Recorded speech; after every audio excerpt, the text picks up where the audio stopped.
como já foi informado, a gente vai passar inicialmente a palavra ao presidente do nosso sindicato, da SEDUSM, fazer um comunicado. O professor Hebe Piccolotto, que está aqui, por favor, está com a palavra. E eu já peço para quem quiser fazer uma comunicação, vai se inscrevendo já no chat ou aqui levante a mão que a gente vai anotando para depois seguir as comunicações. Com a palavra, professor Everton. Bem, bom dia a todos e todas, né, os conselheiros do CEP, nossos colegas da UFSM. A gente solicitou pela SEDUFSM, né, esse espaço para fazermos mais uma divulgação, né, de uma importante campanha, né, várias atividades que a gente tem feito em conjunto, né, com outros sindicatos também, dos técnicos administrativos, do DCE, e local e a nível nacional, né, que é o que tem nos assustado muito, né, que são as ameaças, né, da proposta da chamada reforma administrativa, que visa, na nossa leitura, assim, causar uma grande destruição, né, do serviço público em nível nacional, seja para a população, né, seja para a escola lá dos filhos, né, escola pública, seja no posto de saúde, seja também na segurança pública, nos órgãos de controle, né, em todos os níveis, né, é uma proposta assim que ela visa mexer, né, com o serviço público como um todo, inclusive com os direitos dos próprios servidores, o que nos atinge diretamente, né, enquanto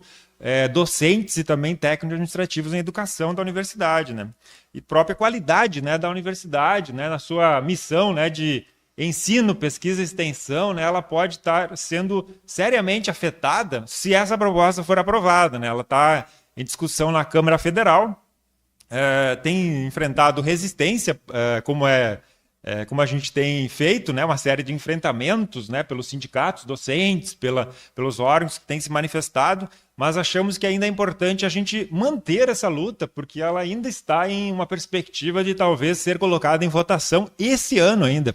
Então é muito, muito grave, né? Eu gostaria só de trazer alguns pontos principais, assim, centrais, né? Porque é uma proposta muito grande, né? Assim, ela é uma proposta de emenda constitucional e 2 projetos de lei, né, complementares que, caso aprovada essa PEC, né, eles podem ser tornados viáveis, né? Tendo em vista que precisa mudar a Constituição em vários aspectos, né, especialmente nos artigos que tratam do funcionalismo público, dos serviços públicos, né, para que se altere outras coisas, né? Então, o que, por exemplo, que pode ser alterado, né? Eles querem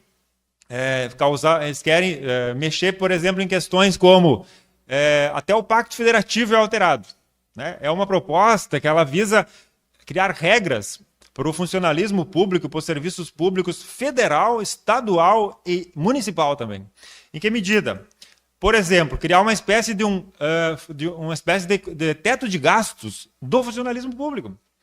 2,5% apenas pode ser aumentado do gasto em qualquer esfera de governo para a questão de novos servidores, por exemplo, né? Então é algo assim que amarra muito o serviço público, estrangula ele, e eu vou dar alguns exemplos mais práticos, assim, como assim?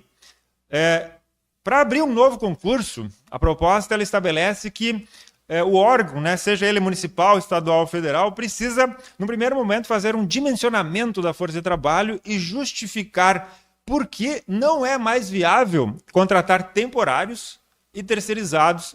E se for justificável e couber no orçamento, aí sim poderá abrir concurso público. Então vejam só, não é difícil imaginar, e isso nos afeta também, tá, gente? Não é só lá para a prefeitura, é também para a universidade. Vamos imaginar assim, daqui a pouco a gente talvez terá muitos colegas, professores e técnicos temporários, terceirizados. Terceirizados a gente já tem muitos, né? A gente já vem aqui dentro da instituição. Mas temporários a gente só tem os substitutos, professores substitutos, por exemplo. O que os caras querem é que esses professores e técnicos, né, temporários, eles possam ter de 5 e até 10 anos de contrato. Não é mais 2, como é agora. E não é mais limitado, eles podem ser usados de uma forma mais ampla. Então não é difícil imaginar que a universidade vai ser prejudicada. Em que medida? Será que os temporários eles vão dedicar a sua vida, como nós todos fazemos aqui, com uma questão de carreira, de construir nossa carreira aqui dentro, produzir com qualidade o ensino, a pesquisa e a extensão e a gestão da universidade? Provavelmente os terceirizados não farão isso. Terceirizado vai ter contrato específico, pode ser para dar aula só. Então vamos imaginar assim, daqui a pouco 40%, 60% de terceirizados na instituição. Isso muda completamente a lógica da universidade. Então isso nos preocupa muito. Outro aspecto importante, a própria questão das carreiras e das remunerações.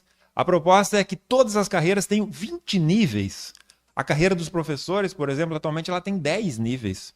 Então a gente teria o dobro de níveis, né? Então, o professor que está chegando é professor titular, né, em 16, 19 anos, talvez vá dobrar o tempo. É isso que a gente quer? Então isso nos afeta muito. A própria remuneração. Atualmente, o professor que entra, ele entra com um salário de 53% do que é o salário do professor titular. Né? No caso da proposta, existe uma limitação de que só pode ser até 50% o início da carreira do valor que se recebe no final. É até, não quer dizer que vai ser 50%, né? Então pode ser menor. Então nós já teríamos uma perda nesse sentido. Né? Um outro aspecto que também pega, né, e preocupa nos servidores da ativa até agora mesmo. Né? Mas isso vai pegar para os da ativas? Vai. Principalmente em dois aspectos. Um deles é o aspecto de que essa proposta ela tem por objetivo estabelecer aquilo que eles têm chamado, né, termos muito bonitinhos, assim, a modernização, a eficiência do serviço público. De que forma? A ideia é que se criem metas de produtividade, né? E se atingidas metas, aí pode-se ter, em algumas carreiras, não em todas, e não está claro em quais sim e quais não, bônus de remuneração. Aí eu pergunto para vocês, a gente gostaria de, eventualmente, renunciar a reajustes e ter bônus? Pode ser interessante para alguns, mas isso não incide sobre 13º, que a gente falava agora há pouco, sobre férias, e não vai ser incorporado na aposentadoria. Né? Então os bônus eles são algo muito perigoso nesse sentido, né? E as metas também, elas estão associadas na proposta às progressões. Então, que metas serão essas que serão estabelecidas? A gente tem visto na rede estadual, por exemplo, que as escolas e os professores agora estão sofrendo isso, que é as escolas que tirarem boas notas nas provas de avaliação, elas receberão bônus no final do ano, alguns professores. Isso é bom para a educação como um todo? Beneficiar apenas alguns? Isso seria bem-vindo para nós? Me parece que seria algo que mexeria muito, né, na nossa lógica de funcionamento, né, na qualidade, né, do ensino, da pesquisa que a gente é acostumado a fazer, né? E me parece que é algo nocivo também que viria para nós, né? Outra questão é que os bônus, por exemplo, né, essas questões de produtividade, elas não vão incidir sobre as aposentadorias. Da mesma forma, a contratação de muitos professores e técnicos terceirizados vai fragilizar a nossa própria previdência, tendo em vista que a nossa previdência ela é solidária, não é? Então, quem recebe hoje é o do que nós estamos contribuindo para os colegas que estão aposentados. Mas e quando nós formos nos aposentar no futuro? Quem que vai estar pagando? Se reduzir muito o número de servidores permanentes, né? Então tem várias questões, né, que, do nosso ponto de vista, assim, elas são extremamente graves, né? Elas destroem a lógica do funcionamento do serviço público como a gente conhece hoje. E, em alguma medida, então, uma última questão que eu gostaria de colocar é sobre... Mas quem está por trás disso? Qual é a ideia de fazer essa proposta? Né? A proposta ela foi elaborada oficialmente por um grupo de trabalho na Câmara dos Deputados, né, criado pela presidência da Câmara, com deputados de diferentes partidos.